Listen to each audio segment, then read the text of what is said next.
Hej, InnoBooster-panel. Jeg har lavet en Figma-prototype, det vil sige, at der er ikke noget kode eller teknisk bag det her. Bare lige for hurtigt at gennemgå, hvordan en matchmaker-flow kunne se ud. Det her det er så en matchmaker i forhold til traumatest med tætte relationer, for at identificere, hvad for nogle traumer, der man har. Så kan man vælge kvinde, hvad for en alder man har, så vil man blive stillet nogle spørgsmål, og man kan huske sin barndom. Hvordan så din familie ud? Man havde en kernefamilie. Jeg siger tit undskyld, selvom jeg ikke behøver det. Ja, jeg undgår konflikt på grund af frygt. Hele tiden, jeg føler mig usikker, når jeg taler med andre. Nej, og nu hopper jeg lige hurtigt igennem alle de her spørgsmål. Der kunne være alle mulige, som vi skal identificere. Fikse mine relationsmønstre betyder, at jeg forbedrer min følelsesmæssige forbindelse.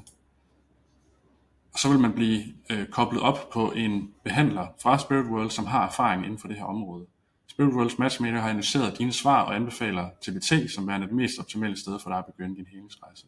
Det er så transbiologisk traumaterapi. Det er Cecilie her så ekspert i.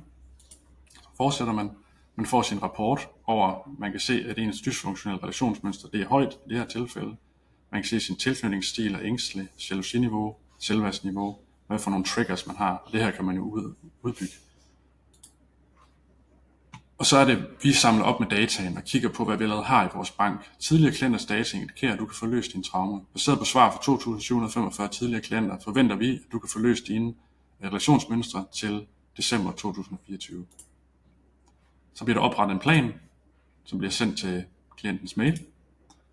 Og så lander de simpelthen inde på selve ydelsessiden for, som vi allerede har i dag, hvor klienten kan købe et gavekort til deres første session, så det er endnu nemmere at komme i gang. De kan læse alt om, hvad ydelsen ligesom består af osv. Det var de 2 minutter. Tak fordi I så med.